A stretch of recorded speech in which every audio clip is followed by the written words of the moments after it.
I want to welcome everyone to the power of our story. And on today's talk, Richard Sprunger is going to be our facilitator.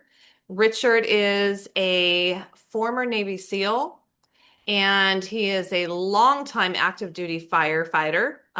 He wanted to do a job that was not as intense as being a SEAL, so he goes to firefighting. I don't know, doesn't make sense to me, but I like to laugh every time he shares it. But anyway, it's really good to have everybody. And Richard, I'd like to hand it over to you now. Thank you so much, Sarah. And, everybody, thank you so much for being here and sharing your afternoon with myself, with Sarah, with the power of our story, and more importantly, with each other.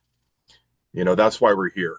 Structure and community provides a healing that people don't tend to really realize. And that's what we're getting here. And it's through story and studies have shown, right, after 9/11, the people that lost members, either EMS workers or people that were in the towers, said that the thing that got them through it was conversation, connection, and community, having somebody to talk with. So you showing up here every day, maybe my story will trigger something in you that can promote healing. Maybe it will trigger something in you to ask me a question that could promote healing for me.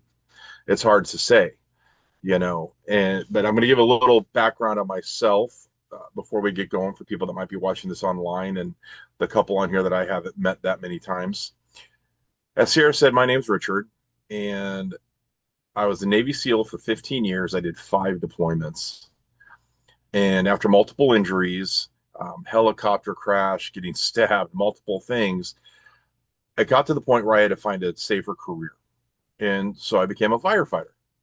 And everybody laughs when I say that, and I love it. And I never realized how ludicrous that sounds from my perspective. But from somebody else's, the more I thought about it, I get it. But here's the thing I found: it was safer physically, but not emotionally. And a talk for a later time that I will do is people that tend to go into these industries, police, military, fire, are usually running away from something or running towards something. And that'll be a talk for another day. But today I'm going to tell a little bit of my story because I thought to myself, power of our story, what can we talk about today? And I thought, you know what? Let's go outside of the box a little bit. We're all storytellers. So we're going to talk about the power of our stories today and whether they imprison us or empower us. But before we get there, my journey with trauma didn't start as a Navy SEAL or as a firefighter.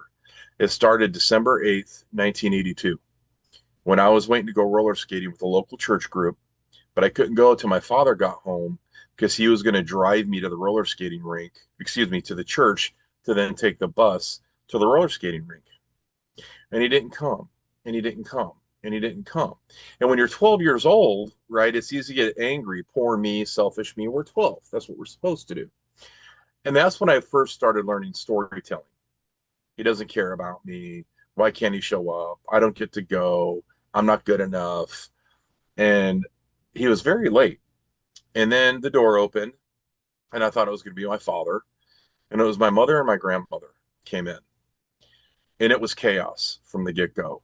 Hysterical, wailing, crying, screaming, theatrical style that you would see on like the best Hollywood movie, right? And that's when I learned that my father would never be coming home. And I lost my father to a drunk driver. And my mom was so overwhelmed with her grief that she couldn't show up for my sister and I, not just that day, but for a period of years. So I basically lost my mother and father at the same time. She was overwhelmed catatonically with her grief. My father was gone. In my mind, he abandoned me, as silly as that sounds to say as an adult, but it makes sense as a 12-year-old, you know? And then my mom abandoned me as well.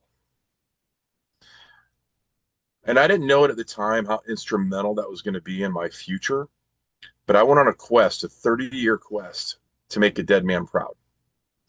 And what's crazy is you really can't do that, can you? You really can't make a dead person proud.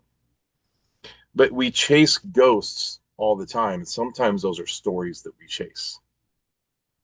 And it wasn't until later in my life, probably 20 or 30 years later, that I realized I didn't even have to try.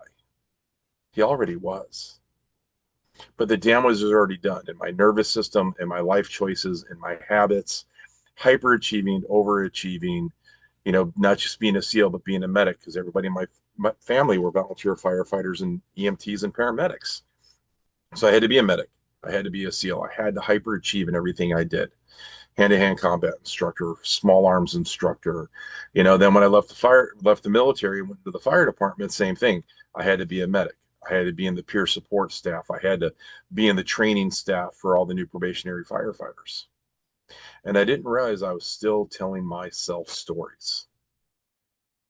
Like, I'm not good enough.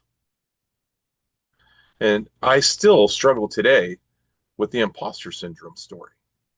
And when you look at my career, 15-year SEAL, 25-year firefighter, life-saving awards in the fire department, medals from the military, Navy achievement medals.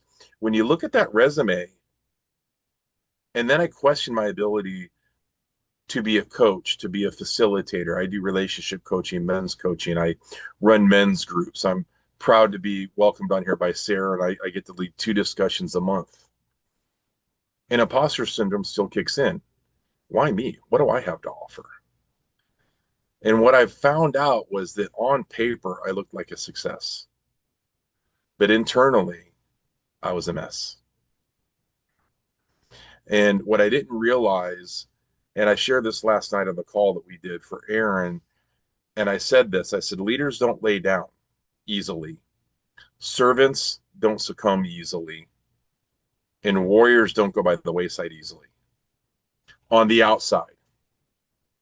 But on the inside, oh, we sure do. We sure do. We're our own worst enemy.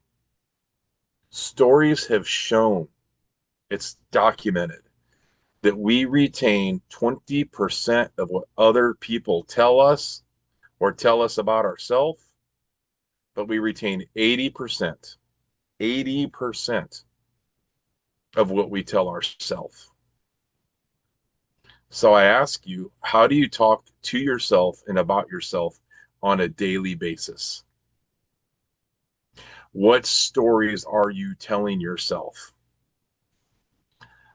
We're all a storyteller, like I said a few minutes ago, not just when we share memories or experiences with others, but more importantly, in the quiet moment of our lives. That's when we interpret what has happened to us.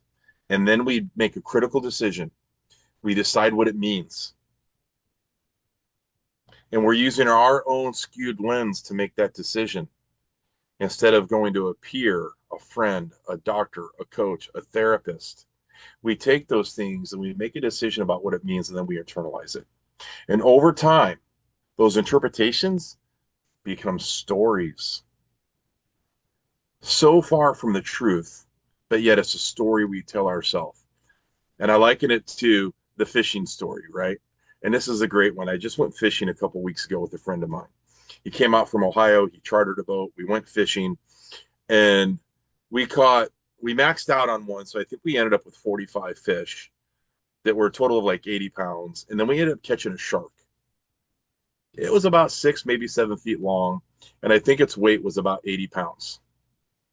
But to listen to my friend on the phone telling people, we caught over 100 pounds of fish. We caught an 8-foot shark. It was like a 140-pound shark. It wasn't. The whole thing was maybe 7 feet if it was lucky, and it was 85 pounds. I know that because the guy put it in the bucket on a scale when we got back. But to hear him tell the story, now that's the comical aspect of what I'm saying. But what about when something bad happens to us? I know we got a couple of first responders in here and military personnel in here. Um, am I missing anything in the careers? Because how many here are first responders or military type or dispatch, know somebody along that line? So pretty much everybody here. So here's the thing. When it's a fishing story, it's pretty funny, isn't it? But what about it's the bad call? And each time we relive it, we tell ourselves a different story. I know I've done it. I could have saved him. I didn't do the best I could.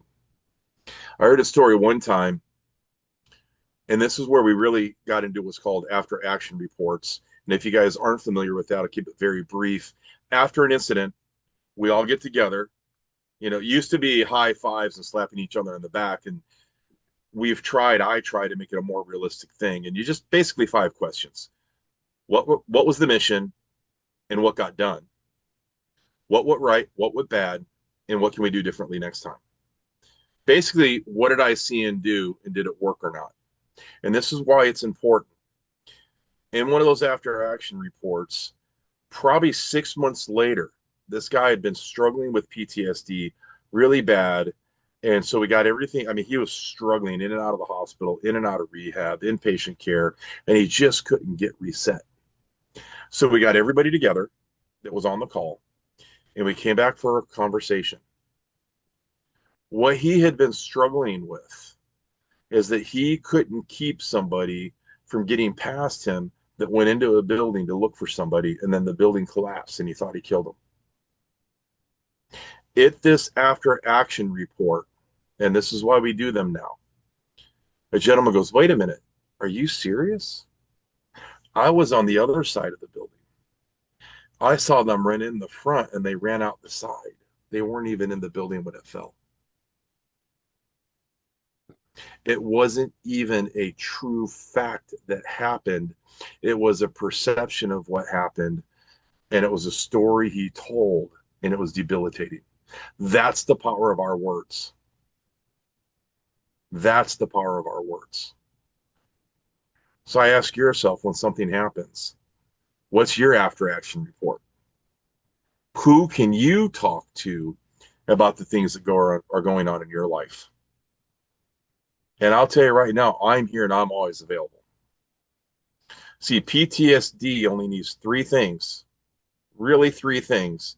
The fourth is easy. It goes unaddressed. But the first three things that it needs is your worldview is shattered.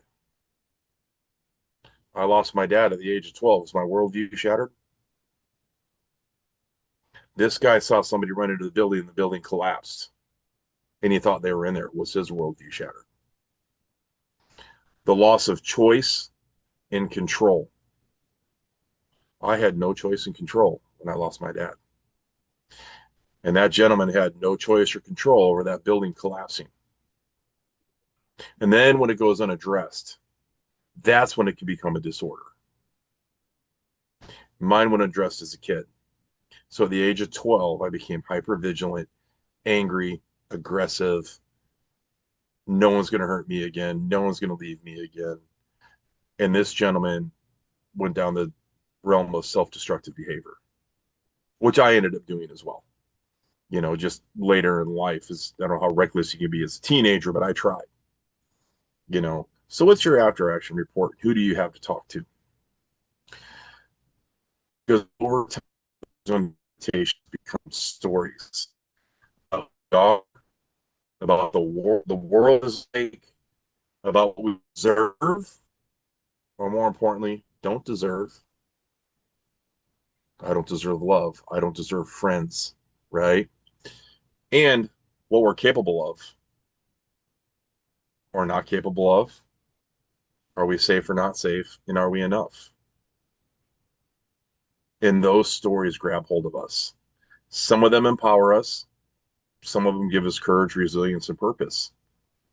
But the human mind has a 10 times greater affinity for negativity than positivity because it's kept us alive as a species for millions and millions of years.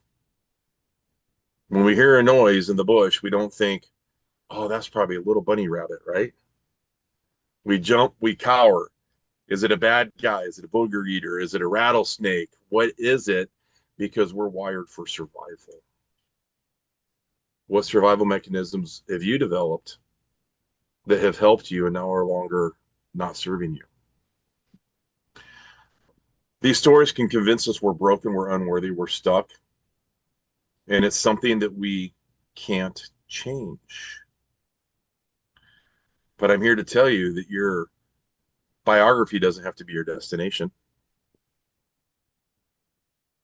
In the self prognosis you've given yourself, right? Or excuse me, the self diagnosis you've given yourself doesn't have to be the prognosis. We do have the power to change these things with structure and community and groups like this. The biggest challenge is what? Most of us didn't consciously choose those stories. So if you don't know how the human psyche and nervous system work, we experience life on a daily basis with our conscious brain. And then that stuff goes into our subconscious brain. And when we sleep at night, here's the key. This is why you need a good night's sleep. When we sleep at night, that's when the subconscious and the unconscious make sense of what the conscious brain experienced throughout the day. And we file those things in the proper folders. If we don't do that, it's like having, and my wife hates my computer screen, having 100 windows open at a time. Well, when our brain has 100 windows open at a time, we can't function. And that's what PTS and PTSD does, is it interferes with the subconscious and the conscious ability to decipher and reorganize. So what story have you been telling yourself about your life? And here's the question I have. Is it a story that's been helping you live or keeping you stuck? I want to hear from a couple of people.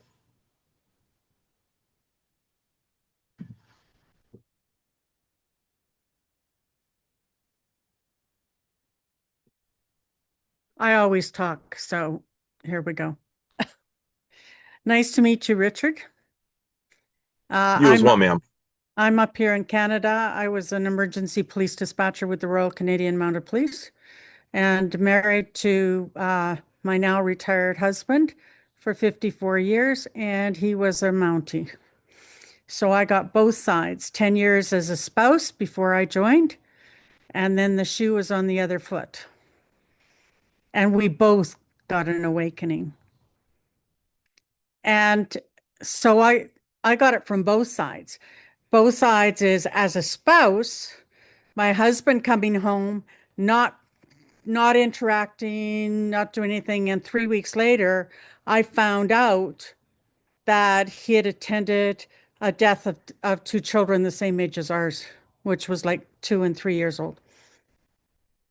And then he got the other side of it when I come home from an emergency or members that we lost on active duty. And so we both had that side. Fortunately, I'm a talker, so I talk about it.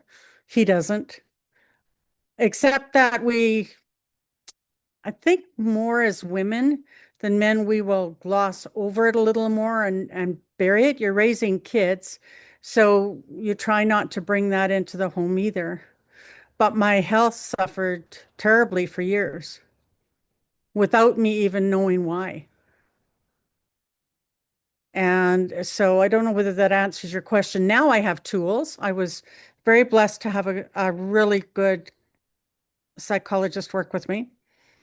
The first one I fired, I would never even recommend her. The second one I found myself. And unlike a lot of psychologists, she helped me heal to the point that she didn't need to work with me anymore. She gave me enough tools. But I had to learn more because after I finished with the psychologist, there's nothing after that. And I know you work with people now and counsel people. There was nothing to keep me going. And we know when you remove something, there's a void. It's got to be filled. So how are you filling it? And that's why I believe people go back into that trauma because they haven't replaced it with anything else. And so since then, I've done lots of training and training and training and attending stuff. And I did NLP training as well, but changed the narrative. With NLP, you recognize that what you say to yourself is harmful. if it's in the negative. Reframing, like I was in a serious car accident and I could have been angry, and I probably was for a while, but it saved my life. Found 3 medical conditions I had that would never have been found if I had that. And they all could have been dire straits. So I guess what I deal with more than anything else, and I think Sarah will attest to that, I do a lot of reframing. So thank you. No, thank you for that. And I love that you have the awareness now. And that's the thing, right? We need to help people have the awareness now so then they don't say later, well, I have it now. And that's the power of what we can do here is getting people here and just talking with people, having communication with people, you know. So I'm grateful that those conditions were found, and I'm grateful that you're doing better for sure. And you're right, you said with the NLP, it's like our words matter, right? The power of our words. And it's so true. I've heard it put this way that your words matter. We're spell casting, that's why they call it spelling.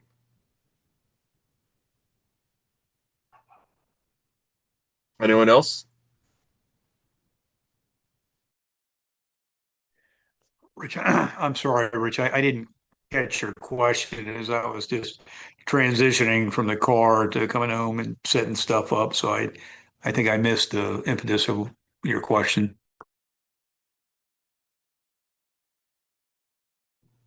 It was kind of a series of questions, more importantly, to the effect of what stories have you been telling yourself? What coping mechanisms have you formed from the stories that have served you that are no longer serving you now that maybe it's time to lay down?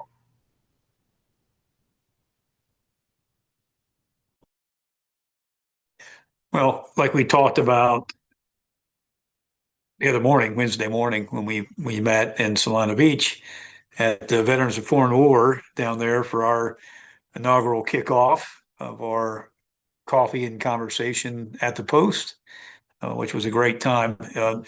Thanks for your time there as well, Richard. For those that don't know, Richard and I are meeting up there with Guy McDermott. He runs the Post there. He's the Post commander. But so we're having a weekly coffee that's going to be on, it was Thursday. I'm sorry, I misspoke. Yeah, on Thursdays. But anyhow, when we were talking, we kind of got to know each other on a deeper level. It seems like each time that Rich and I meet, we go into these deep dives, which is great because you start to unpack things that either you forgot about or maybe you need to talk about. Uh, so I know for me, and I'm not going to go into my background, outside of being a Marine and having a career for just over 20 years. You're busy and you're in a leadership role. And a lot of times you find out that you're not taking care of yourself because you're busy taking care of others and the process. And then you come home and you have a family as well. And so where do things give? And where's the priority?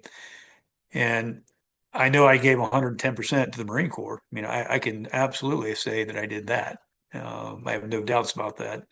Did I give 110% to my family? Not all the time, because I couldn't. And so, I tried to make it up when I could, but that still doesn't cut it either, because time moves on and that's a commodity that you can never go back and get more of. And so, I would struggle with that. So I did realize after I retired that, okay, I need to do some things a little different, right? And so I started identifying those things and I started, becoming a little more accessible. Probably not as much as my wife would like still, but I'm a work in progress there. But as far as the things that were very stressful as a Marine, I would take that and put it over here, put the box lid on that, and then same with this, and you just kind of compartmentalize things because, at least for me, if I wouldn't have done that, it would have been chaos. It would have been stuff everywhere, and so I had to put those things away so I could focus on, what do I need to do? And there's some things I never went back to, unpackage. And I've shared that with Rich um, twice now, I think. And I even opened up one when we talked yesterday. And I tell you, as much as you might not want to talk about that, things like that, it is absolutely important to do that. It's like and this is going to sound weird, it's almost like an exorcism, right? It brings something up and out. And the way you feel afterwards is pretty amazing. Especially if it's something that you haven't really thought of in a while. It's still back there.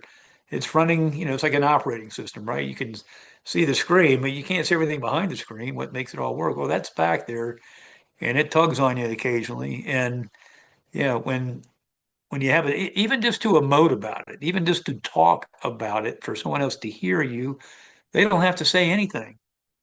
And maybe they don't know what to say. But then you get folks like Rich that hear you and then they know what to say. That's a win-win.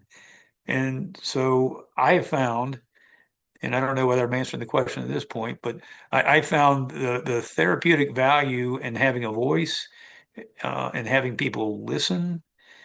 And then if there's a conversation, I mean, that's healing begins there. I believe, people have a heart and they care. And if they're willing to listen, that's where it all starts, the dialogue that comes after that.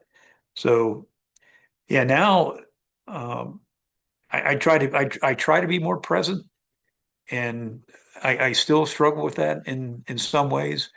My wife, we're always uh, it's funny, we've been together 40 years. We're very different people, right? She's an engineer, she's very process oriented. And we have different ways of how we deal with problems. And she is always, her mind is going 110 miles an hour all the time, even when she's sleeping. I don't know how she gets restorative sleep because, anyhow. So, yeah, I need to be better as a husband to giving her the time that she needs because of who she is, and I don't mean that in a bad way, right? She has anticipations, expectations, and a lot of times I miss the boat on those. And then in the rearview mirror, I'm like, geez, how did I mess that up so bad? It's like, come on, man. But anyhow, that's a whole nother story. So yeah, these are good conversations. It's always important to be plugged in here. Thanks, Scott. And thanks for opening up. Um, I work with a couple men and I have a coaching partner, and he's always telling me that men won't open up. I don't want to do these questions because men won't open up. And I'm like, brother, you just got to trust me and trust the process, you know? Um, but sorry, got distracted there for a moment. You said so many things right there. And first, I want to thank you again for sharing and opening up. And if I heard you correctly, you were saying that one of the biggest coping mechanisms that you had was staying busy and not talking about it. And now you've learned that there's healing power in talking about it, right? And I saw in Janet's, You said that much more clearly, by the way. Thank you. and but that's so true. And I saw Janet made a post in the chat there, and I'll address that in a moment. But you uncovered so many things right there when you said that you're so busy, right? And you gave 110% to the core. Did you give 110% to your family? And Janet put in the post in the chat box there that she stays so busy, right, that she doesn't have that time to slow down. And I'll talk to that in a moment. But back to what you had said, Scott, and this epiphany hit me, I don't know, about 2 years ago. And then I started sharing it with the men that I work with. And I really got a lot of what I call pen reaching moments out of these men, the aha moments. And it's this: why do we go through life giving the world everything and then we come home and give our families the leftovers. When we go out to dinner now and there's leftover food, they ask us if we want a what? A to-go box. What did it used to be called?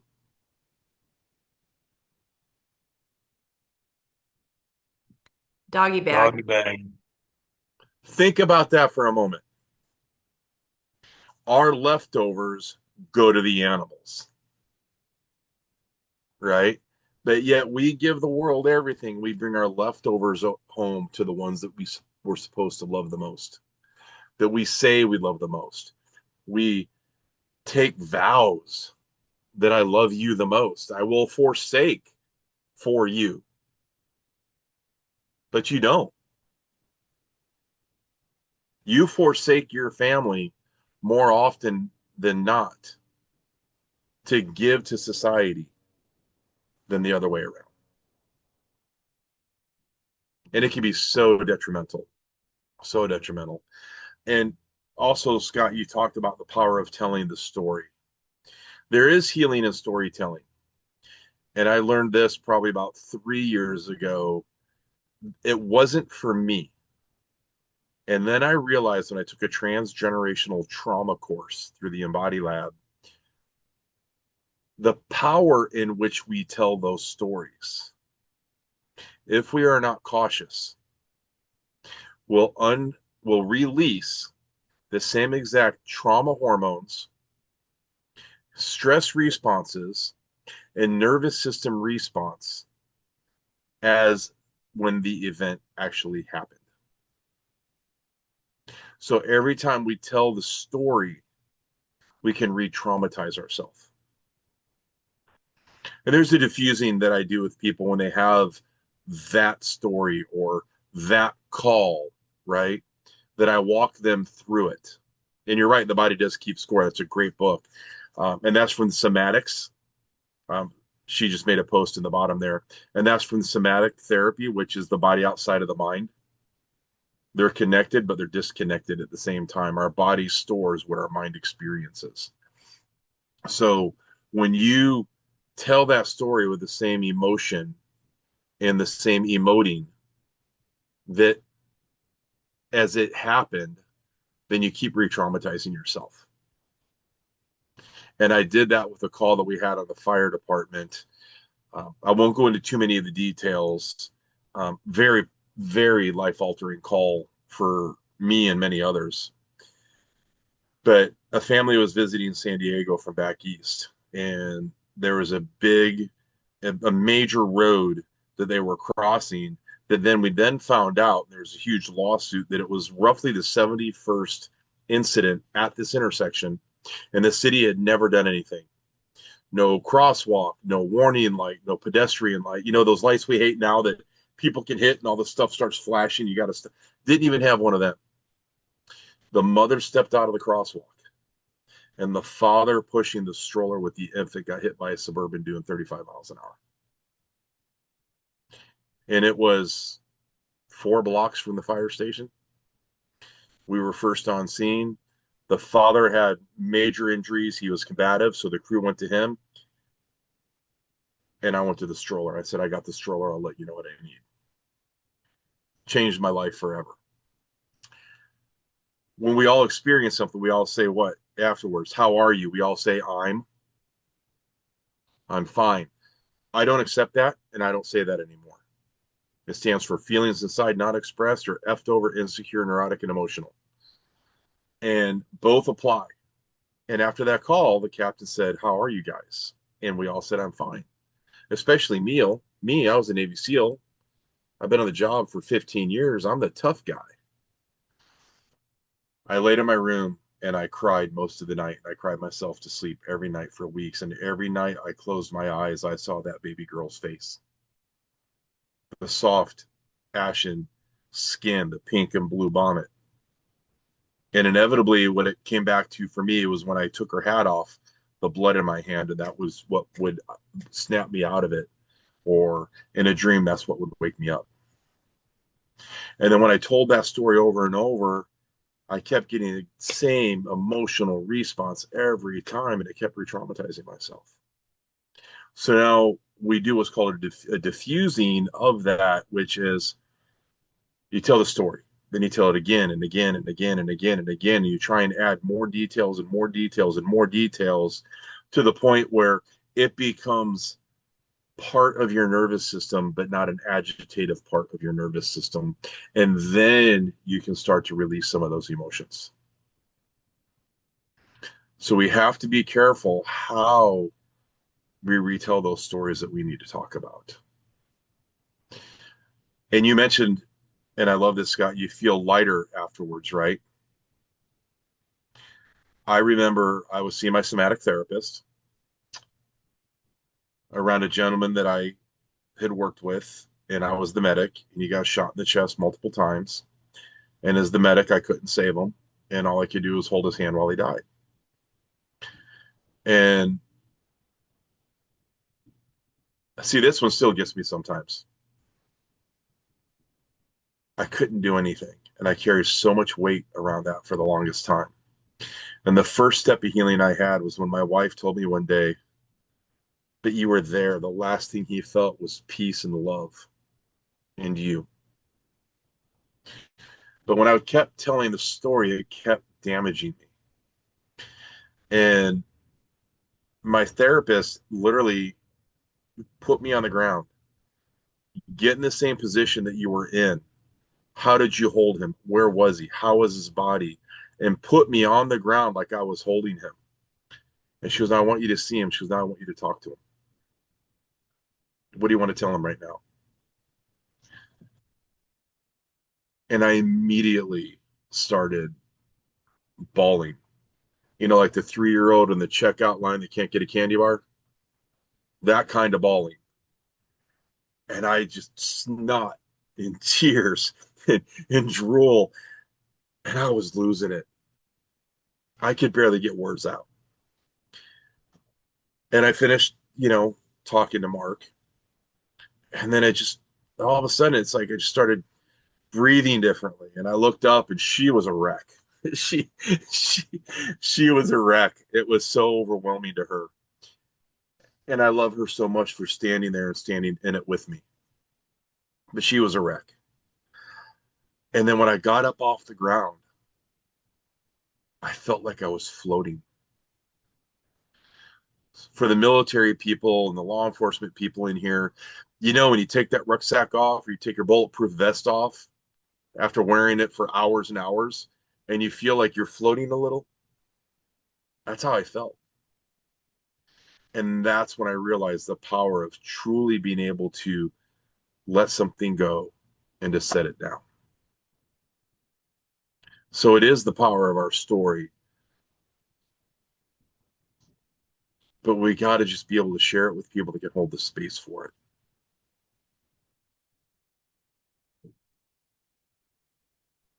Hey, Rich, I just want to say something here real quick, for what it's worth. Um, I would absolutely imagine that the man that passed, that, when you had his hand, he absolutely felt secure with you. You're a good man. You know, before we met in person, you said, I'm going to give you a big bear hug. And you sure did. And I appreciated that, man. Brother to brother, that's, and I felt the love and that big embrace you have. I'm sure that man felt the same thing. And that was all that he needed. Absolutely.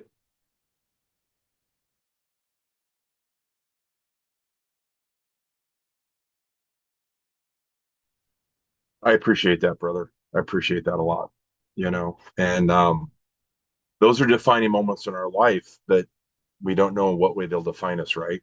And that wasn't a good moment for me back then, but it became one, you know. And then, speaking of being busy, as Janet posted there, put there, there's a term called global high intensity. And that's in which the way I see Rich, and that's in which the way that we function. People with trauma live that way. There's a reason I'm always getting hurt. I go so fast that I can't slow down because I'm keeping my nervous system in a state that provides comfort. Chaos has been comfortable for me for years, being busy for years. Because when you slow down and you stop and you listen, the things you hear can be terrifying. The things you feel can be debilitating. We've heard multiple stories here that, not just today, but in general, since I've been with this organization, about people that got to the point where they were ready to take their life. I got close. I got to the point where I wasn't afraid of dying anymore. I was afraid of living because I didn't know when that feeling was going to hit. So you stay busy and busy and busy and busy. So you never have time to feel anything. I was so busy, I couldn't feel joy. I just kept going and going and going. But when you can slow down, you can process things. There's a lot of joy out there, love out there, but you got to be able to experience the pain to get to the joy and love. As I've always said, you can't go to the gym, work out really hard, and expect your left leg to get skinny. It's systemic. And so are emotions. You can't turn off pain and suffering without turning off love and joy and compassion.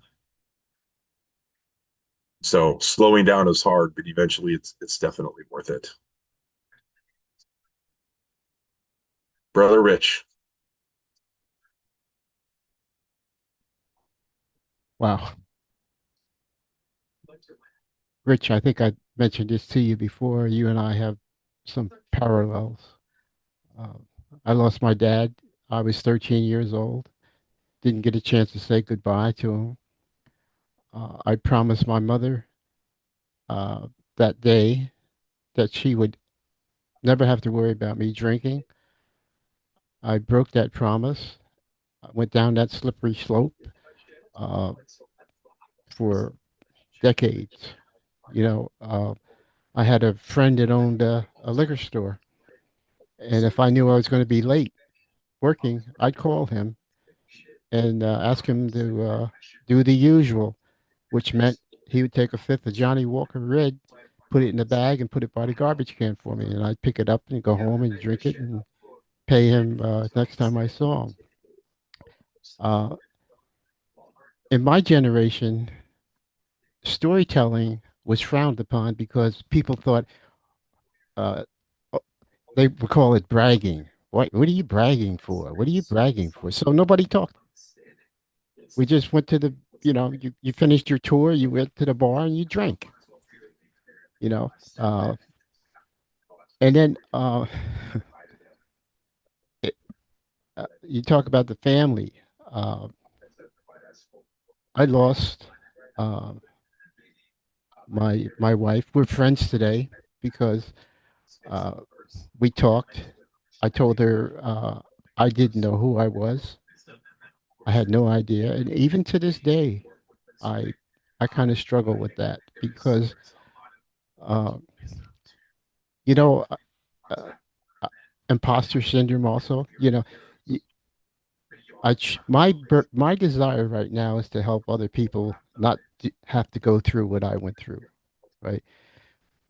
We Mm-hmm. had no we had no clinical care back then, you know, and if we did, I don't think many of us would have went through it. You heard people say, well, you if you talk to somebody, they're going to put you in a rubber gun squad, right? And you didn't want that. So you sucked it up. You did a tour, you went home, and you took that with you, right? My coping mechanism was isolation. I just, I just figured it's better for me to be away from people than to be around them because they're going to ask questions. Why are you looking sad? And I didn't want to respond to that. So I just went into isolation. And uh, I told Sarah in the group one night, I took my 45 and I got my car and I drove to a location and I was going to do it. And then I thought about my mother and I said, I can't do this. So I went back home. Uh, my daughters were hyper vigilant because they knew something was wrong. But when me and my wife separated, the night she said, "Come on, girls, let's go," they looked at her and they said, "Oh, we're staying with Dad." And it was like, "Oh boy." And there's a lot of funny stories I could tell you about that, like going shopping for tampons and, and helping them pick out bras and stuff, So, whoa, okay, whatever. But and and it's so funny because now, I had an interview with a former DEA agent. He came to my house, and I told him the whole story about the beginning, the alcoholism and the suicide and all this other stuff. And he posted it. It's on YouTube and stuff. And the whole goal of that interview was to help people. But then nothing happens. Nobody says, "Hey, why don't you come over here and talk to this group or talk to that group?"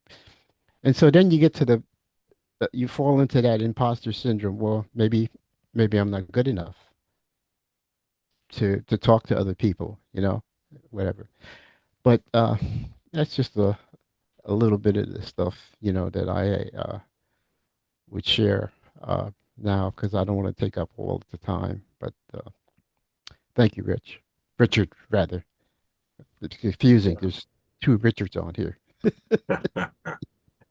Oh, Rich, thank you so much for that share and letting us in just a little bit. And, I never broke that promise to my mother because I never made it, but I know I broke her heart, when she was finally available and we did end up moving back in together. So after I lost my dad, we ended up, long story short, we ended up losing the house, ended up moving in with my grandma, ended up moving up to our vacation place, which was on the Huron River just outside of Cleveland off of Lake Erie, 6 miles out of town, a mile off the road, 6 foot off the ground. It was a mobile home in a trailer park. We didn't have running water. We had to get spring water. I'd have to take a bath in a towel and a bottle of shampoo in the river. And I told my kids that like a year, and they go, "Wait a minute, you what?" And I didn't realize I'd never told that story to my kids. But what I mean by I broke her heart was this is how many times did I come home drunk? And you'd have to think for a kid that lost his dad to a truck driver, how could you do that? And here's the thing. I got bullied for not having a dad. I got bullied for having my dad get killed. I got bullied for being poor. There's more than just physical bullying, right? I'm a big guy. You're not going to physically bully me. That saying, "Sticks and stones will break my bones, names will never hurt me." It's a bunch of horse crock. It is poop. It is no. I would rather you take a swing at me than be mean to me, you know. But in school, alcohol was cool. Then in the military, alcohol was cool. It was fun until it no longer became fun. It became a necessity, a way to not feel. How many times have any of us here had a bad day and said, "Man, I need a drink"? The norm we need to stay and get to is, "Man, I had a bad day. I need to call Scott. Man, I had a bad day. I need to call Rich. Man, I had a bad day. I wonder if Rand's available, you know?" And hopefully we can get to the point where I can go, "I had a bad day. I wonder if Sarah's available. I wonder if I could have a call with Janet. I wonder if Miss Brady would let me give her a call." That day is going to take a while for a lot of men. Any idea why, ladies?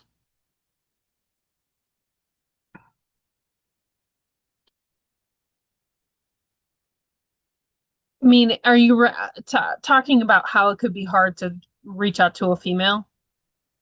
Yeah, I mean, you guys are supposed to be our protectors. You're the ones who are supposed to not need, right? I mean, and I Mm-hmm. think as being in public safety, that is like the core of it. We help those who need help. know how to accept help. And then most of public safety is male. It's a male dominated field. And so how could the one who is supposed to help and protect possibly need something in to help them and then get a female involved? How can you possibly, my ego, I'm not sure my ego can handle that. So Right. that's what I would Yeah. say. Yeah, absolutely. Sarah, I saw you raise your hand.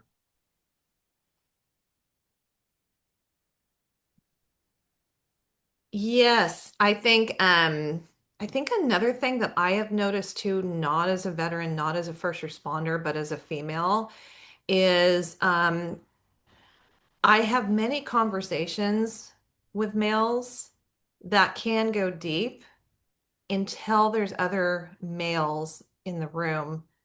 And then I think it can be more threatening or just more uncomfortable for a male to share openly with me if there's others. I've noticed a shift in different circumstances.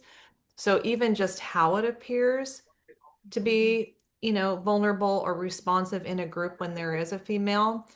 So unless I'm actually facilitating like an addiction group and they give me all males in a group, this is not currently, but in the past, um, I usually don't think that I would ever join a men's coffee group because yeah, if that makes sense. It just doesn't, I Hmm. think it changes the dynamic. Now, Hmm. Sarah Brady may have a different situation because she is a first responder and she is a therapist. And same for Janet, she is a first responder, but I am not. I'm a supporter. So I'm always trying to be very careful about just situational awareness with our Hmm. protectors and where I come into it. So, I'll clarify, I'm not actually a therapist. I'm a health practitioner and a coach, but I started my career as a therapist, so it's a little funky. But just to clarify, because yeah, but I also would think, I notice when I'm coaching men, and I have I've got a veteran in my caseload right now, um, and I hear this in public safety too when I travel and teach and talk to people that like I feel like people are more open to being open when, especially in public safety, when they trust that you can handle what they're going to give you. Like, I think it's really beautiful in this space that, we're veterans, we're public safety. And like, there's an element of, you're not shocking me. Richard, your stories were not shocking to me because I have my own stories. I have my own lived experience that has brought down the sting of it to someone who has never engaged in this kind of service. And so when I'm talking with veterans or public safety professionals, and I'm like, you're not gonna shock me. Like, there's nothing you're gonna say that's gonna make me go, oh no, I can't handle, or like cause me to have an emotional reaction that I can't myself control and manage. I mean, that's a huge barrier for like our law enforcement, police, fire, EMS, dispatch to getting into therapy in general, is because it's like I then have to become the person that helps my therapist because now they're crying because I just shared this thing that happened. And it's like I can't do this. So the more we can help, like the more people that we can I don't know, I just think that this is a really unique space to build community around and to have like safety around. I have these stories and I have this healing journey that I'm on, and I need a place where I can just be safe enough to share my story Right. and not have to take care of you in the Right. process. And I think that that goes into this whole idea of like when we do get together, there's a lot of beauty in that. And especially if there are people who understand in the midst of the conversation that understand the stress response and the trauma response and how they're different and how how do we navigate that in a healthy way? Because if we're, like you had said earlier, if we're just sharing our story over and over, we can actually it can be actually hurtful. We can do Worse. harm, right? And we have to be really careful to not do more harm. So yeah, I could talk all day about this stuff. Yeah. No, Sarah, I want to say thank you for that. And you touched on something there, and the term that that we've used is you need to be culturally competent. And look at Rich's journey, for example. One of the first black officers, not in a good area, serving the way he served. He's struggling, and he's going to go in and he's going to get a 26-year-old white woman as a therapist. No offense, Rich, but that person may not be culturally competent to handle what he's bringing. Ran his Vietnam time, and now he's got a 24-year-old kid that's never even heard about a war, let alone seen it. They're not going to be culturally competent. I actually have a client that I'm working with, a one-on-one client that I'm working with right now, that chose to pay me $3,000 to work with me instead of going to the $750 men's group, because he didn't want to share in front of people. But that's where the healing comes from, and I couldn't get him to understand that. And then it's the sense of safety and community. A bunch of cops might go into a group setting with cops, a bunch of SEALs with SEALs, Marines with Marines, so there's also that aspect of it as well. And Lisa, I want to say I saw your message in the chat. I do want to address that before we do end here today. But Janet, go ahead. Yeah, I wanted to say that when I joined the force, when I started in the dispatch center, and you have to, I believe all of you are in the States. Canada is a huge country, and we worked with 2 dispatchers and looked after. We very seldom ever saw a member because they worked isolated from us in other rural areas. But when I started, we talked, like in the middle of the night, there'd be one member working in an area and they'd call in and we'd talk. I felt very blessed, although it was tragic. One of the members had to come in for discovery for murder of a child. And him and I sat in the radio room, just the 2 of us, and talked. And he said to me, I cannot rationalize this in my head. What happened here? 6 months later, he used his revolver and terminated himself. I think that, and not be that him and I had talked several times after that, he just got to the point, there was no help for us. In my 40-year career with the RCMP, I've been to 1 debriefing. And that was with a psychologist on the phone, because I was working in the Arctic, and there were 3 of us, the police officer that was involved in the shooting, and myself and another dispatcher, because again, only 2 of us were working. In the Arctic, we had 26 detachments and the fly-in only. So there were only two members there.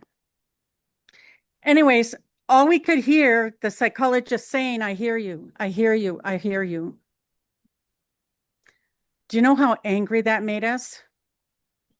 And then we looked at each other after the psychologist had hung up and we said, let's go for coffee. He didn't hear. Let's go for coffee. Then we went for lunch. Then we went for supper. And to this day, the 3 of us were able to do that together. And that's where I see the power of our story. But going back to my beginning, we talked to the members at night.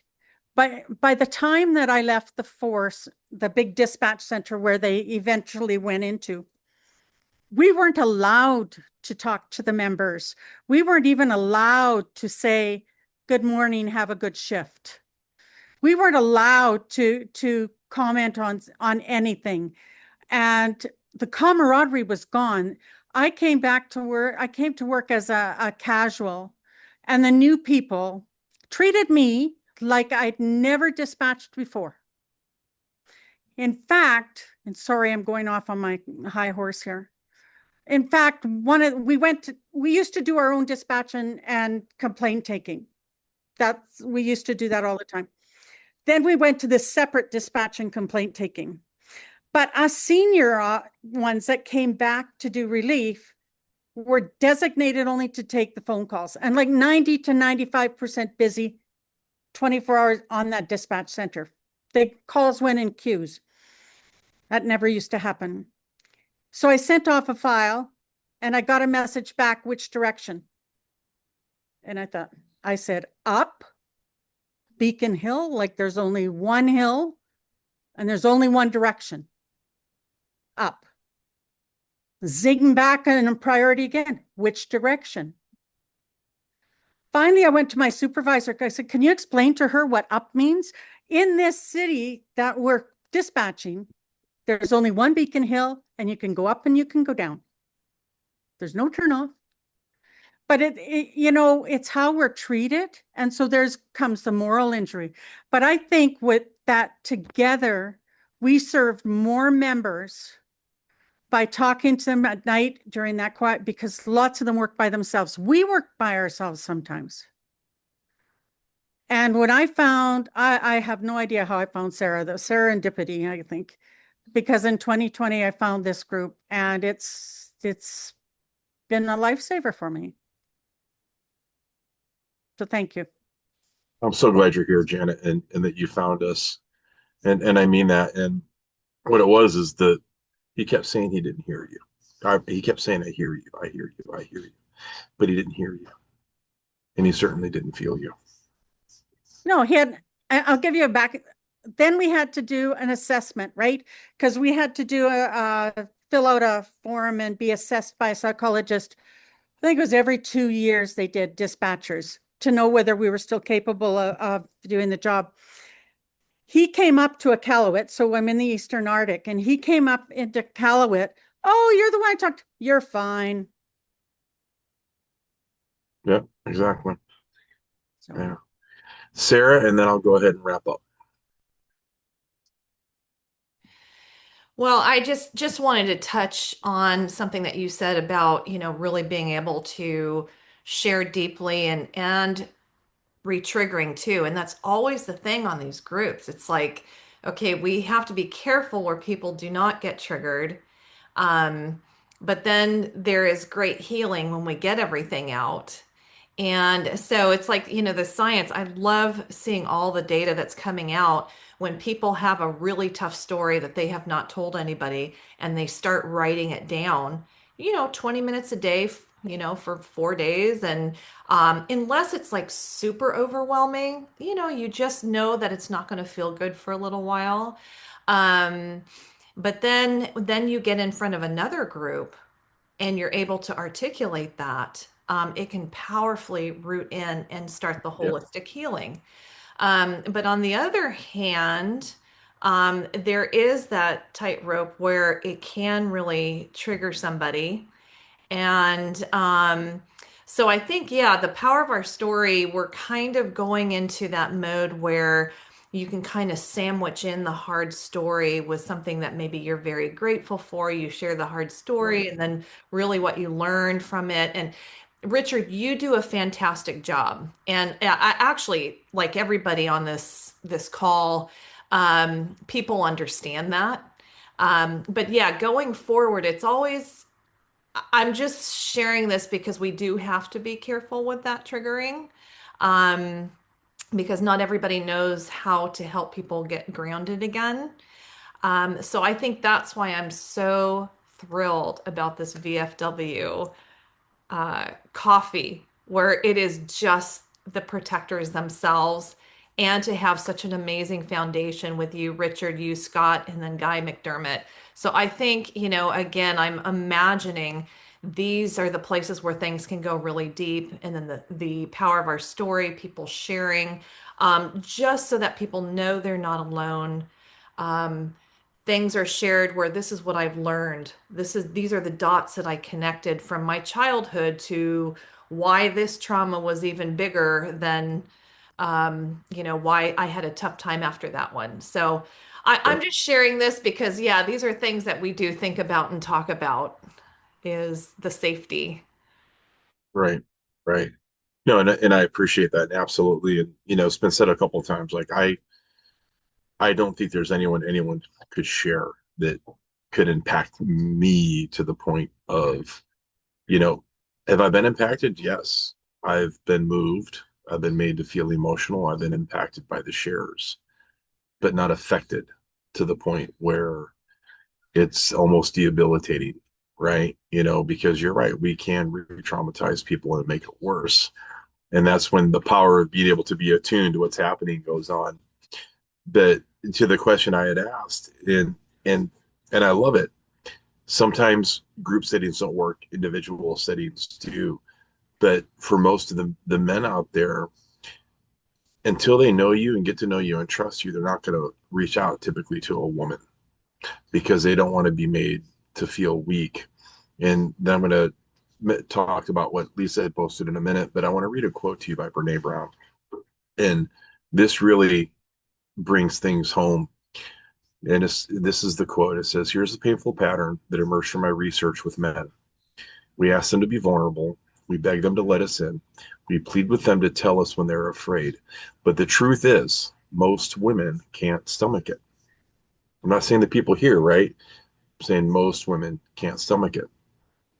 In those moments when real vulnerability happens, in men, most of us recoil with fear, and that fear manifests with everything from disappointment to disgust.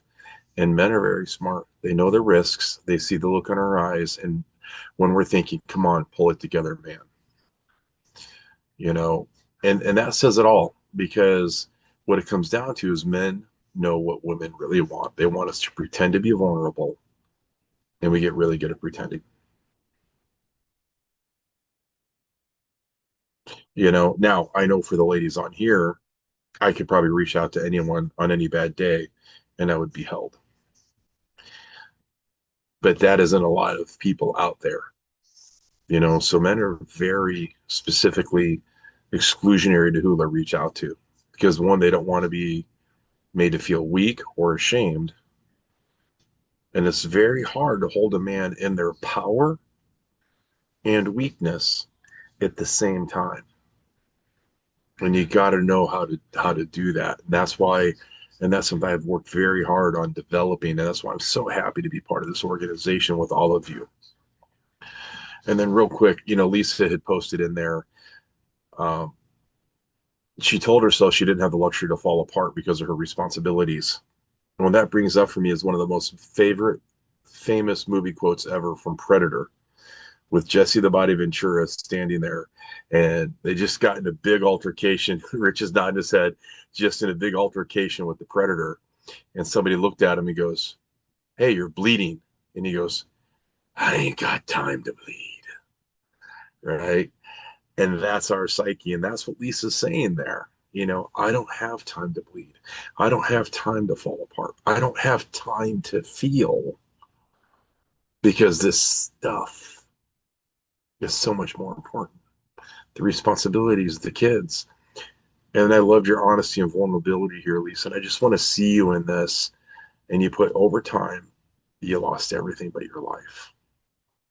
And that's the price of the things that we carry and we don't talk about, you know?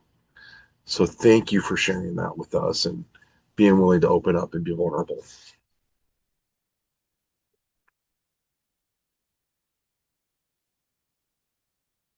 You're muted, Lisa. And it takes amazing people like you for me to do that because I have serious trust issues.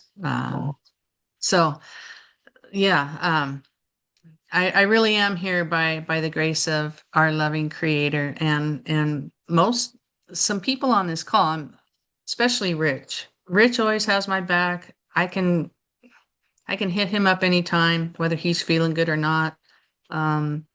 Like I like to take my fur baby for a walk, and I feel vulnerable as a woman out here in California, lots of people and being so close to Tijuana and all that. And, so I can say, hey, sheepdog, I'm going for a walk. I'll be back at this time, your time. And I know if I don't get back with him within that time frame I said, he's on it. And I love that. I haven't had that in my life. So some really amazing people here, and I love them dearly. Thank you. Awesome. Yeah. Well, guys, it has been an amazing conversation. I only got to 2 of my 15 questions, but I'm always prepared to follow the flow, and I'm always prepared to go deeper. And that's the one thing I like is people aren't afraid here to open up. Once, as you put it, Lisa, the trust is there and the trust is given. So again, hopefully I had a positive impact in your life in some way today. Hopefully this was uplifting and healing in some way today. And thanks again for sharing your afternoon with me. Appreciate you guys.